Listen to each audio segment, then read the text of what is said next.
I've spent 62 years on this earth, 37 of them building a life brick by brick, sacrifice by sacrifice. My name is Nathan. I'm a man who believes in the quiet life, modest, steady, and predictable. Or at least I thought I was. I live in a comfortable house in suburban Ohio, the kind of place where you know your neighbors' names and the sound of your own porch steps. After my wife passed away, I raised my son, Derek, alone. I worked 2 jobs, skipped vacations, and wore the same winter coat for a decade just to make sure he had every opportunity I didn't. I thought I'd raised a man of character. I was wrong. Before I tell you about the phone call that turned my son into a stranger and my home into a crime scene, I want to ask you something. Have you ever looked at your own flesh and blood and realized you were looking at a predator? Drop a comment and let me know which city you're watching from. I'm Nathan, and I want to see how far this story reaches. And if you believe that greed should never trump a father's love, hit that subscribe button. You're going to want to hear the legal trap I laid for the boy who thought I was too old to fight back. It started subtly. 3 months ago, Derek called me with a voice as smooth as silk, asking for my bank account numbers. "Dad, let me help you with the automatic bill payments," he said. "You're getting older and I don't want you missing anything important." I hesitated, but he's my son, my only child. I trusted him. 6 weeks later, he brought his fiancée, Brittany, over. She's 26, sharp-edged, with eyes that don't look at people. They look at price tags. She sat in my living room, her gaze roaming over my vintage clock and my furniture like she was conducting an estate sale while I was still sitting in the chair. "This house must be worth a lot now, Nathan," she remarked. "Not Dad, not Mr. Thornton, just Nathan," as if I were a line item in a ledger. Then came the Sunday that broke me. I was sitting with my morning coffee, checking my accounts online when I saw it. My savings, $127,000, the result of 40 years of overtime and my late wife's life insurance, was gone. The balance showed $1,200. My checking account was sitting at $53. The bank told me the transfers were authorized through my portal to an account belonging to Derek. I sat in my kitchen for 3 hours staring at the wall, feeling the weight of 34 years of fatherhood crumbling into ash. The phone rang the next morning. It was Derek, sounding cheerful, almost ecstatic. "Hey, Dad, great news. Brittany and I are getting married tomorrow. We're having the ceremony at the Riverside Country Club." My throat felt like it was filled with glass. I managed to ask about the accounts. He actually laughed. "Oh, that? Yeah, I withdrew the money. We needed it for the wedding and our new start. You'll be fine on your Social Security. And here's the best part, I sold the house. I used that power of attorney you signed. Closing was yesterday. You have 30 days to move out." The world tilted on its axis. He told me he got $340,000 for it and hung up because the caterers were calling. I sat there, the silence of the house pressing against my ears, and then something strange happened. I didn't cry. I started to laugh. It started as a chuckle and grew into a roar that shook my chest. Because Derek, in his blinded greed and his hurry to steal my life, had made the most catastrophic mistake of his existence. You see, the house Derek sold wasn't the house I live in. It was a small rental property I bought 15 years ago, a modest place on Oak Street that I'd registered in my personal name for tax purposes. It's currently occupied by the Hendersons, tenants who have a rock-solid lease for another 18 months. My real home, the one I'm sitting in right now, mortgage-free and worth nearly $600,000, is held in a private family trust under my late mother's name. Derek grew up here, but he never bothered to learn the legal bones of this family. He saw a deed with my name on it and assumed it was his golden ticket. He just sold a property he had no right to occupy to buyers who are about to find out there are legal tenants in place.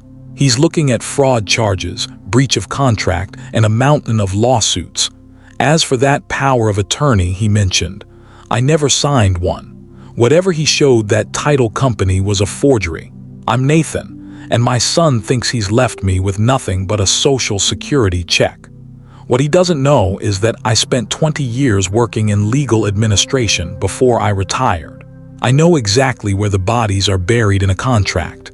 I've already pulled the file on Oak Street. I've already called my friend Patricia, a retired paralegal. I looked at the list I was making: police, bank fraud department, lawyers, the Hendersons. My heart ached for the boy I used to rock to sleep, but the man he became.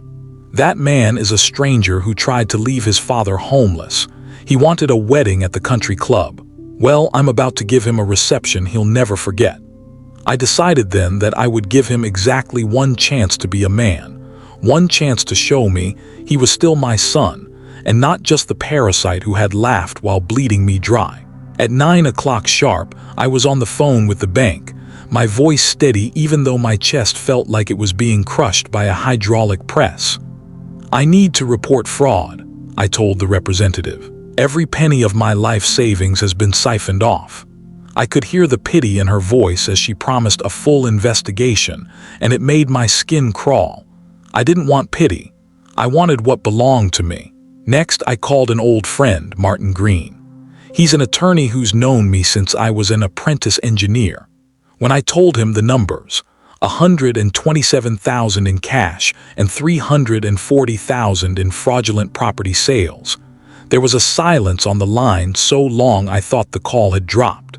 "Nathan," he finally said, his voice heavy, "this is criminal. We're talking 5 to 10 years in prison. Are you sure you're ready for that?" I looked at myself in the hallway mirror.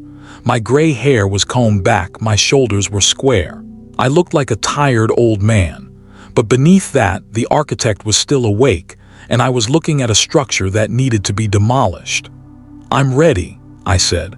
"Before I tell you about the text message Derek sent me while I was sitting in my lawyer's office, I need to ask you something. If you found out your child had taken advantage of you while you were half dead in a hospital bed, would you protect them? Or would you protect the truth? Let me know in the comments. I'm Nathan, and I'm trying to find where the line between father and witness begins. And if you think a forged signature is the ultimate betrayal, hit that subscribe button. You need to see how I handled the wedding of the century. I spent 2 hours with Martin, laying out the blueprints for the trap. We froze the bank accounts, we flagged the title company, and we prepared the police report. As I walked to my car, my phone buzzed. It was Derek. "Dad, why is the bank calling me about a fraud investigation? Just call them and tell them it's fine." "Is it fine, Derek?" I asked, my voice like ice. "You took every cent I have." "I didn't steal it," he shouted, his voice turning into that high-pitched, defensive whine he'd had since he was 10. "I borrowed it. Brittany and I will pay you back. And the house sale was legal. I had power of attorney." That's when the blood in my veins turned to slush. He claimed I'd signed it last year while I was in the hospital with pneumonia. I remember that time, the high fevers, the oxygen mask, the fog of painkillers.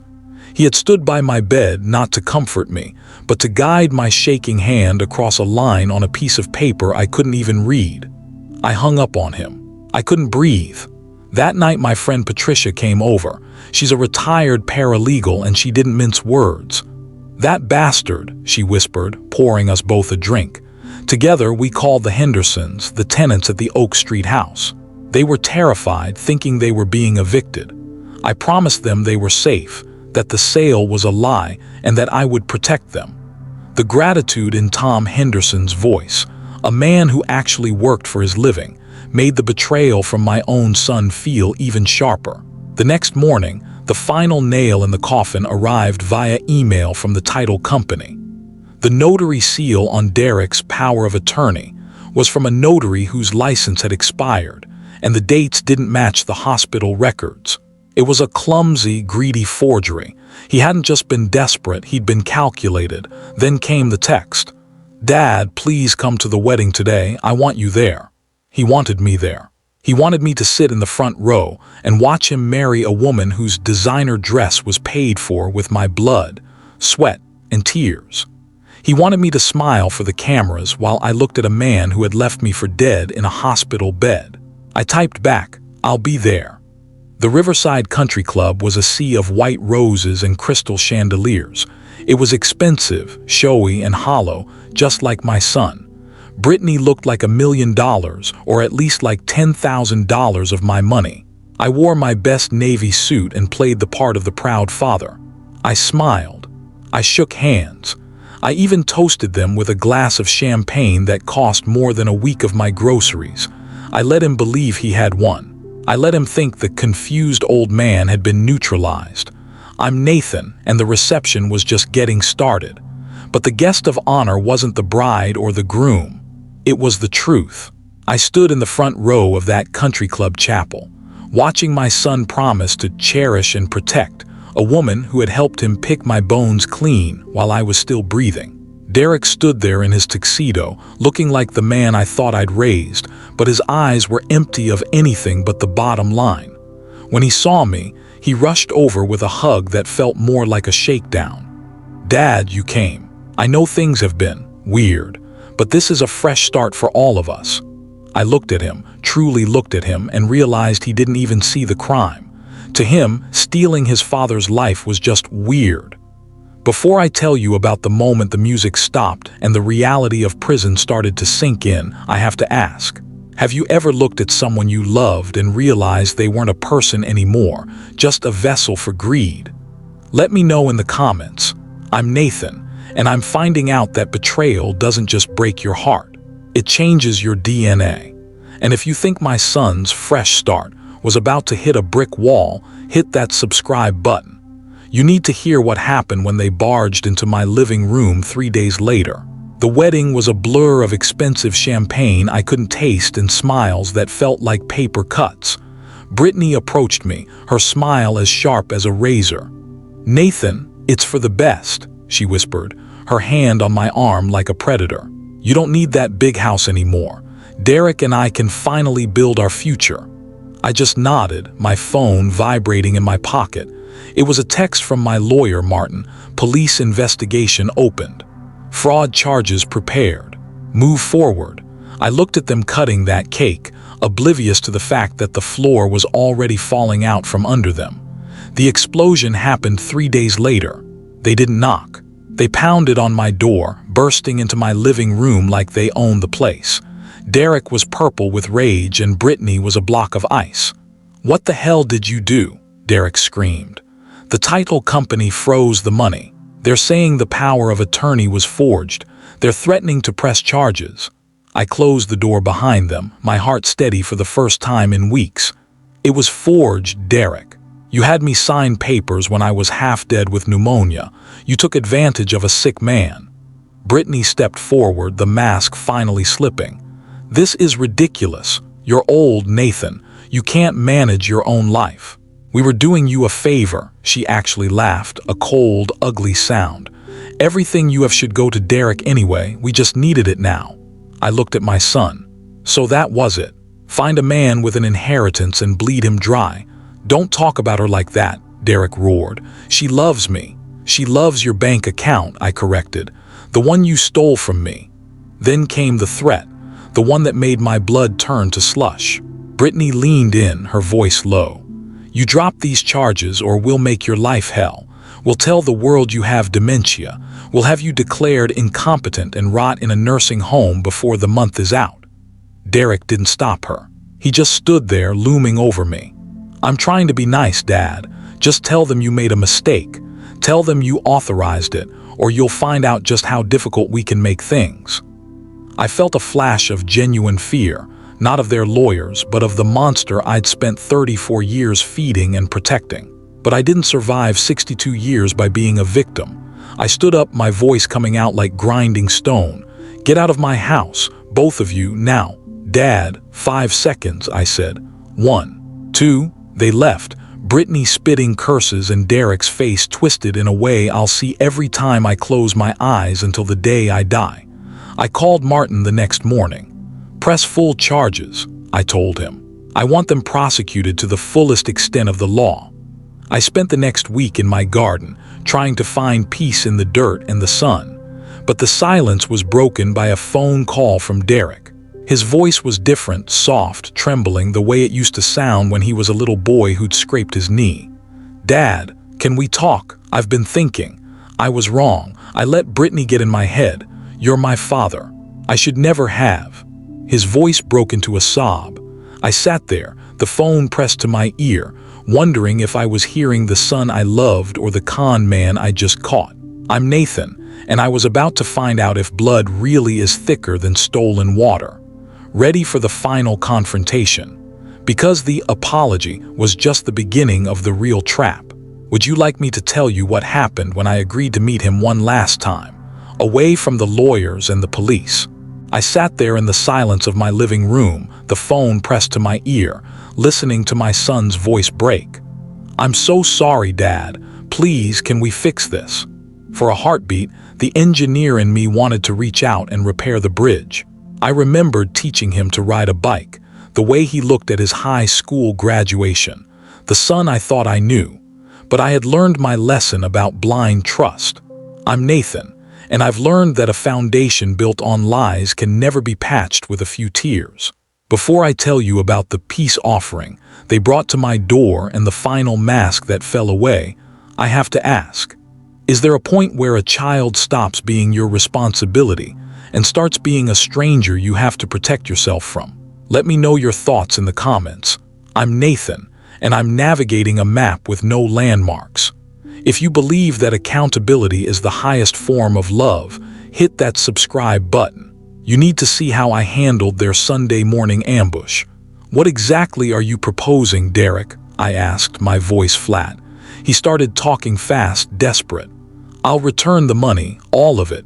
We'll take out a loan. I'll fix the house thing. I'll make sure the buyers don't sue. Just please, Dad, drop the investigation. A criminal record will ruin my career, my whole life." "You should have considered your life before you committed fraud," I said. He called me heartless. He asked how I could do this to my only child. I told him the truth. I wasn't doing anything to him. He had done it to himself. I hung up. That afternoon, Brittany showed up alone. She was dressed in a cream-colored suit, looking like the picture of corporate grace. She wanted to talk man to woman, trying to convince me that she loved Derek and was just trying to save our future. When I didn't budge, the grace vanished. She laughed, a cold, bitter sound. "Derek was right about you," she hissed. "You're a selfish old man who can't stand to see his son happy. You'll die alone, Nathan, and it'll be your own fault." I closed the door on her face, but the words hung in the air like smog. That evening, my house was full of people who actually cared. Patricia, her husband Michael, and our friends from the neighborhood. They brought wine, food, and a solidarity that felt like a warm blanket. They reminded me that I wasn't being cruel, I was being just. "Some people only learn through consequences," Michael said. Their support gave me the one thing Derek had tried to steal: peace. The next morning, I told my lawyer, Martin, no deals, no compromises, proceed with full prosecution. On Sunday morning, they came back together. I saw them through the window, walking up my driveway with measured, humble steps. Derek was carrying daisies, my late wife's favorite flower. Brittany had a box from the local bakery, peace offerings. I let them in, mostly because I wanted to see what new script they had written.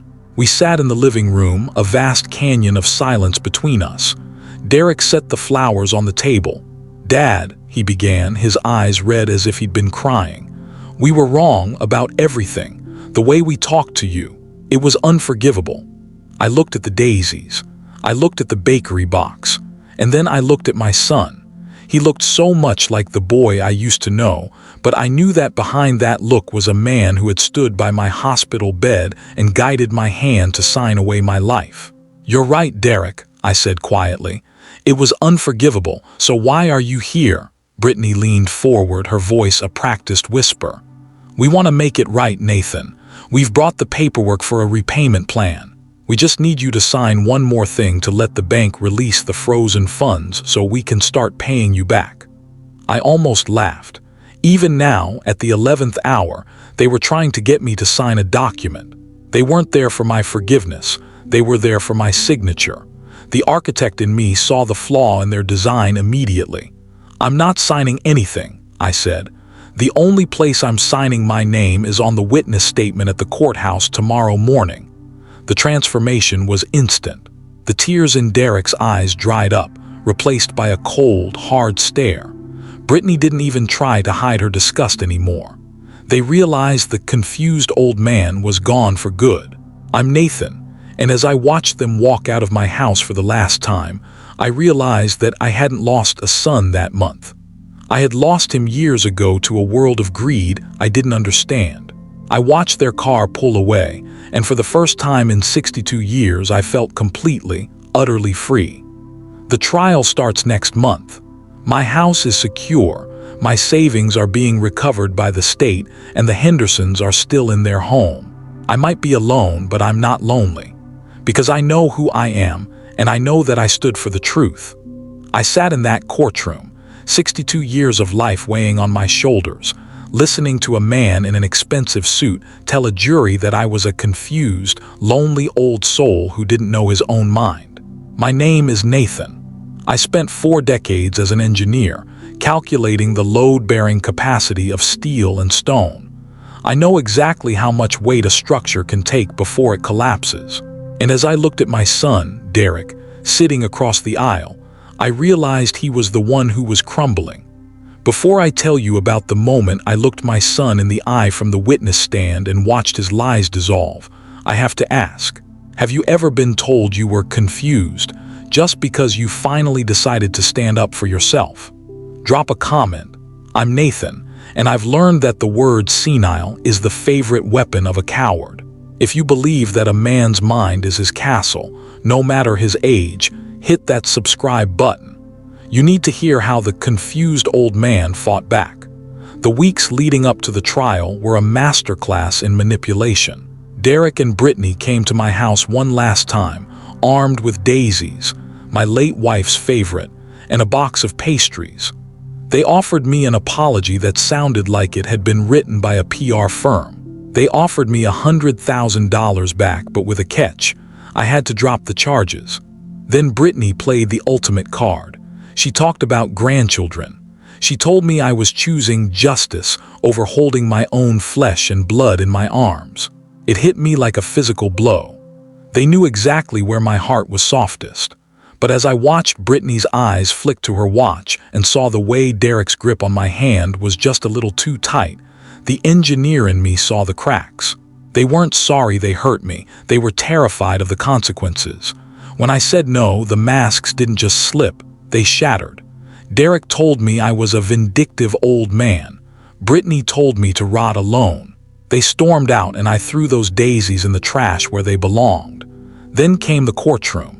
The air was cold, the lights were too bright, and my son's lawyer, a shark named Richard Chen, started his opening statement by painting me as a victim of age-related confusion. He told the jury I was rewriting history because I didn't like my son's new wife. I sat there, my hands folded, feeling a simmer of rage that I kept under a layer of ice. When I took the stand, I didn't look like a victim. I looked like a man who had built bridges and skyscrapers. My lawyer, Andrea, guided me through the betrayal. The forged signatures while I was delirious with a 104-degree fever in the hospital. The siphoned accounts. The unauthorized sale of my rental property. "Mr. Thornton," Andrea asked, "did you authorize Derek to take that money?" "No," I said, my voice didn't shake. "Never." Then it was Chen's turn. He tried to rattle me. He asked if I was lonely. He asked if I resented Brittany. He suggested I was just forgetful. I looked him dead in the eye. "I'm independent, Mr. Chen, not vindictive, and I don't forget when someone steals 40 years of my labor while I'm on a ventilator." The room went silent. You could have heard a pin drop. Then Derek took the stand. He lied with a practiced, desperate grace. He talked about how much he loved me, how he was just helping his aging father. He looked like the perfect son, right up until the prosecutor started showing the jury the dates on the forged documents. Dates when I was unconscious in the ICU, while Derek was at a luxury car dealership. I'm Nathan, and as the jury went out to deliberate, I realized I hadn't just saved my bank account. I had saved my dignity. My son had bet everything on the idea that I was too old to be a man of my word. He was wrong. The verdict came back in 4 hours. Guilty on all counts. As they led him away in handcuffs, Derek didn't look at me. Brittany was already halfway to the exit, her phone out, probably looking for her next target. I'm 62 years old. I live in a house that is finally quiet. I don't have those grandchildren I dreamed of, and my son is a number in a state facility. It's a heavy price to pay for the truth. But as I sit on my porch tonight, watching the sun set over Ohio, I know one thing for certain. I didn't destroy my son. He built his own prison, brick by brick, and all I did was refuse to lie about the blueprints. Thank you for standing with me. If you've ever had to do the hard thing for the right reason, you're not alone. I'm Nathan, and my life is finally my own again. I sat in that courtroom, my hands resting on the polished wood of the table, watching the man I had once called my son dissolve into a puddle of stuttering excuses. My name is Nathan. I spent my career as an engineer, and I've seen structures fail because of a single hidden flaw. Derek was that structure, and the flaw was a hollow soul. The cross-examination was a massacre. My lawyer, Andrea, didn't just question him. She dismantled him. When she asked how a notary from California could witness a signature in an Ohio hospital while I was on a ventilator, the silence in the room was deafening. Derek's face turned the color of ash. The jury saw it all, the panic, the contradictions, and the cold, hard greed that had driven him to rob his own father. Before I tell you about the 3 words that changed my life forever and the look on Brittany's face when the handcuffs clicked, I have to ask, is there a moment when family stops being a bond and starts being a burden? Let me know in the comments. I'm Nathan, and I'm finding out that truth is a heavy thing to carry alone. If you believe that justice shouldn't have a family discount, hit that subscribe button. You need to hear the judge's final words to the man who thought I was his personal bank account. The jury only needed 3 hours. When they filed back in, the air in the room felt thick, like it was charged with electricity. On the count of grand theft, guilty. On the count of fraud, guilty. On the count of forgery, guilty. I sat perfectly still. I didn't cheer, I didn't cry. I just felt the weight of 34 years of memories finally being filed away under the past. Guilty. It was a bell tolling for the end of a relationship that had been dead long before the trial started. 2 weeks later at the sentencing, the masks were gone. Derek stood before Judge Margaret Hendress, a woman with silver hair and eyes that could see through a brick wall. He cried. He apologized. He talked about poor judgment and stress. But the judge wasn't buying the performance. She looked him dead in the eye and told him he hadn't made a mistake. He had made a calculation. She called his crimes what they were: entitlement and greed. She sentenced him to 7 years in state prison. As the bailiff led him away, the clink of the handcuffs was the loudest sound I've ever heard. He looked at me, his eyes hollow and defeated, but I had nothing left to give him. No more sacrifices. No more bailouts, just the cold, hard reality of his own choices. But the story didn't end with the prison gates. Brittany, the woman who had called me a vindictive old man and tried to trade hypothetical grandchildren for my silence, found out that justice has a very long memory. While she wasn't charged criminally, she was held civilly liable as his spouse. The luxury condo they bought with my stolen money, seized. Their bank accounts, drained. For the next 2 decades, her wages will be garnished to pay back every cent Derek stole plus interest. She wanted my life. Now she gets to spend hers paying for it. Outside the courthouse, a reporter asked me how I felt. I told them the truth. Love without boundaries isn't love. It's enabling. You are not obligated to protect people who harm you, even if they're family, especially if they're family. I'm 62 years old today. I've recovered my rental property. The Hendersons are still my tenants, and my savings are slowly trickling back into my accounts. I've sold the big house and moved to a small place by the lake. It's quiet here. Some nights, I look at the old photos of a little boy on a bicycle, and I feel a pang of what could have been. But then I remember the man who stood by my hospital bed with a forged document and a pen. I'm Nathan, and I've learned that you can't build a future on a foundation of lies. I survived the betrayal, I survived the trial, and I survived my own son. I'm finally at peace, not because I won, but because I refused to lose my soul to someone else's greed. I've learned a hard truth in my 62 years. No firm in this country is going to hire a convicted felon to manage their money. My name is Nathan, and as I watched the rubble of my son's life settle, I realized that the fresh start he wanted was finally here. It just looked a lot more like a prison cell than a luxury condo. Derek's finance career didn't just end. It was vaporized. His certifications were revoked. His employer sued him for the shadow he cast on their reputation, and the high society friends who toasted him at the country club vanished like smoke in a gale. Before I tell you about the final fate of the woman who thought she could trade my life for a designer lifestyle, I have to ask, is it possible to love someone too much? Did I give so much to my son that I forgot to teach him how to respect the man who gave it? Let me know your thoughts in the comments. I'm Nathan, and I'm finding that the hardest structures to build are the ones inside a human heart. If you believe that a man's worth is measured by his integrity and not his bank account, hit that subscribe button. You need to see how I turned my betrayal into a shield for others. 6 months after the sentencing, the first restitution check arrived, $15,000 from the foreclosure sale of that downtown condo. It was a drop in the bucket compared to what they took, but it was proof that the system has teeth. The Hendersons, the tenants who nearly lost everything because of Derek's greed, sent me a card that I keep on my mantle. They thanked me for having the courage to stand up for what's right. They told me I taught their children a lesson about justice they'd never forget. But while the money started to trickle back, the son I thought I knew was gone forever. Derek's world inside those walls is brutal. He struggled with depression and anxiety, and his letters, which I now read with a clinical eye, are full of a reality he never wanted to face. And Brittany, the woman who promised him the world if he just robbed his father, she divorced him 8 months into his sentence. She tried to claim she was a victim too, but no one was buying the act.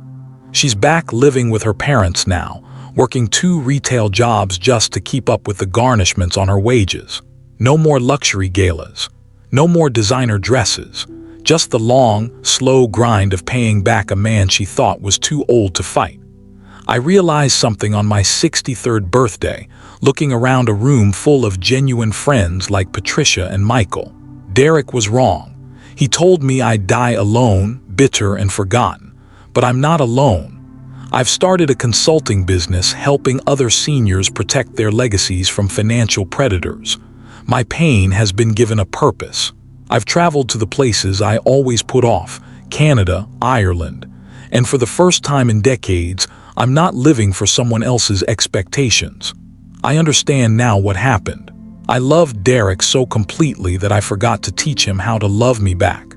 I gave without boundaries, and I raised a man who believed he was entitled to take. It's a bitter pill to swallow, but it's the truth. Love without respect is worthless, and family without integrity is just a group of strangers with the same last name. I didn't destroy my son's life. He did that himself, one forged signature at a time. I simply refused to be the one who paid for his crimes. What would you do if your own flesh and blood betrayed you like this? Would you have the strength to choose justice over the guilt they try to drown you in? Thank you for walking this long road with me. I hope my story helps you see the warning signs, set your boundaries, and remember that protecting your life isn't selfish. It's survival. I'm Nathan, and I'm finally living a life built on solid ground.